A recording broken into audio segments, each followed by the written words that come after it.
The Story of Dr. Dolittle, Revised Edition, written by Hugh Lofting. Narrated by Joseph Wycoff, Sara Nichols, Paul Stroili, and Kevin Theis.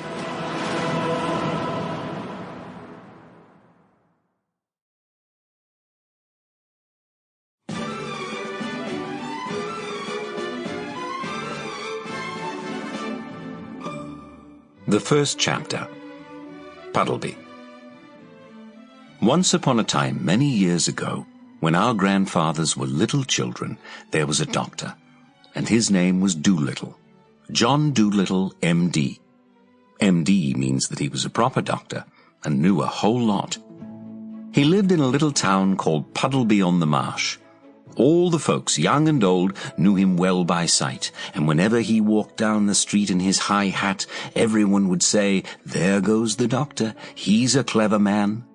And the dogs and the children would all run up and follow behind him, and even the crows that lived in the church tower would caw and nod their heads. The house he lived in on the edge of town was quite small, but his garden was very large and had a wide lawn and stone seats and weeping willows hanging over. His sister, Sara Dolittle, was housekeeper for him, but the doctor looked after the garden himself. He was very fond of animals and kept many kinds of pets.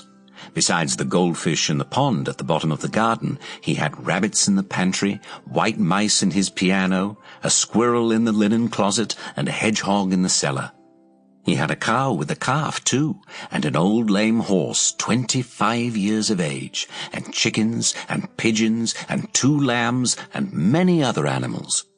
But his favorite pets were Dab-Dab the duck, Jip the dog, Gub-Gub the baby pig, Polynesia the parrot, and the owl, Tutu. His sister used to grumble about all these animals and said they made the house untidy. And one day, when an old lady with rheumatism came to see the doctor, she sat on the hedgehog, who was sleeping on the sofa, and never came to see him any more, but drove every Saturday all the way to Oxenthorpe, another town 10 miles off, to see a different doctor.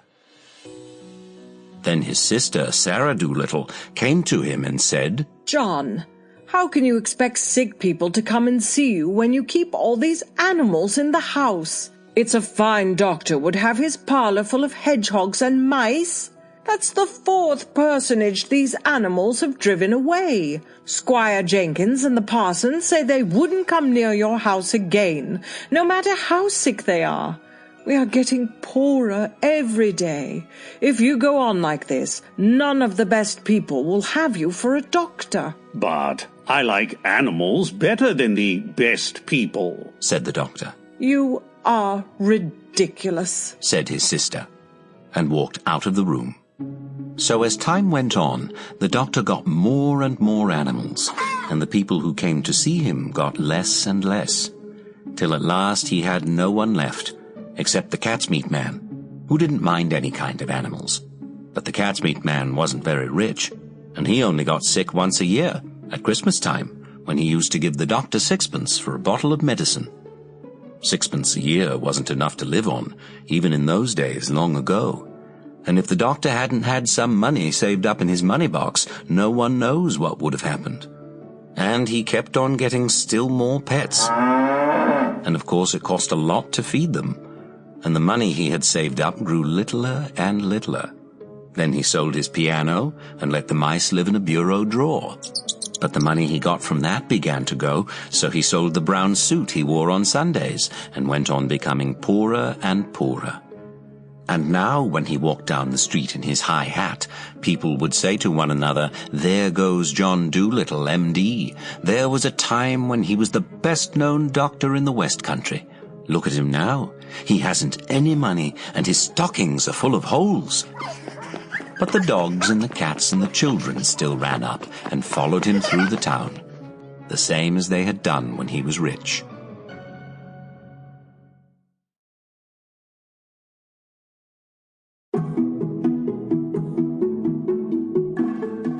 The second chapter. Animal Language. It happened one day that the doctor was sitting in his kitchen, talking with the cat's meat man, who had come to see him with a stomachache. Sample complete. Ready to continue?